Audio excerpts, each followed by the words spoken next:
بس یہ یاد رکھو، ہم آج دیکھو الحمدللہ اتنی شہادتوں کے بعد بھی آپ کے سامنے کھڑے ہیں۔ اگر آج ہمارے مشن میں ہم کوفی نہیں ہیں، کربلائی ہیں، کربلائی، جان دینا بھی جانتے ہیں اور جان لینا بھی جانتے ہیں۔ آقا کی ناموس پہ لوگ تو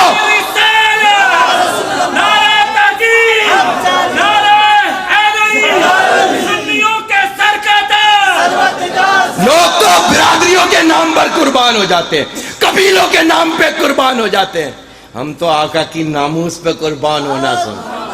میرے قائد نے تو یہ گھٹی پلائی ہے، ان کے گھر کے 3 جنازے اٹھتے ہیں، نشتر پارک میں 63 جنازے اٹھتے ہیں، لیکن الحمدللہ آج بھی پاکستان سنی تحریک پوری دنیا میں ایک علماء اور مشائخ کی جوتی سمجھ لے، جنہوں نے ساری ان کی زندگی جوتی اٹھائی۔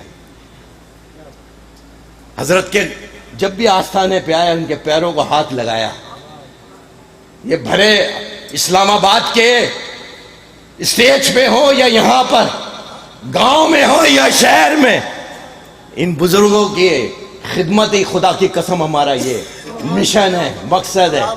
اور یہی وجہ ہے کہ آج ساری ریاستی طاقتوں کے باوجود، ظلم و زیادتی کے باوجود، جھوٹی FIR کے باوجود اور موت کی سزاؤں کے باوجود، جیل و قید کی صعوبتوں کے باوجود، 400 جنازے اٹھانے کے باوجود آج بھی اپنے مشن سے 1 انچ پیچھے نہیں ہٹے، 1 انچ پیچھے نہیں ہٹے۔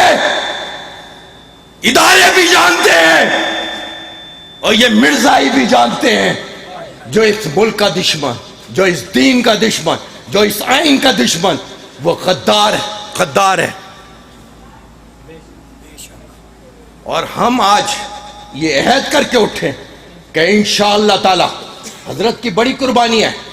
ابھی میں یہاں پہ بڑے FIR ہیں، میں اسلم بھائی کو بھی مبارکباد پیش کرتا ہوں، اللہ تعالیٰ ان کی عمر میں، ان کے کام میں برکت عطا فرمائے، اور یہ آپ کی حاضری اور آپ کی یہ کوششیں، کاوشیں ضائع نہیں ہوں گی۔ بروز قیامت خدا کی قسم شفاعت کا ذریعہ بنے گی۔ صرف میں آخری ایک بات کر کے بات ختم کرتا ہوں، بات تو ویسے ابھی شروع ہوئی ہے، لیکن ادھار کرتے ہیں۔ کل ابھی گجرانوالہ میں 29 کو علماء مشائخ کنفرمیشن ہے، انشاءاللہ وہاں تو 2-3 گھنٹے ملیں گے انشاءاللہ، وہاں کھل کر کریں گے، جو آئے تو آئے، پھر انشاءاللہ تعالی دیکھیں گے کون ہے۔ آج چیک کر لینا، چیک کر لینا، چیک، ہاں سارے آتے کام، ہلکا نہیں لینا، ہلکا نہیں لینا۔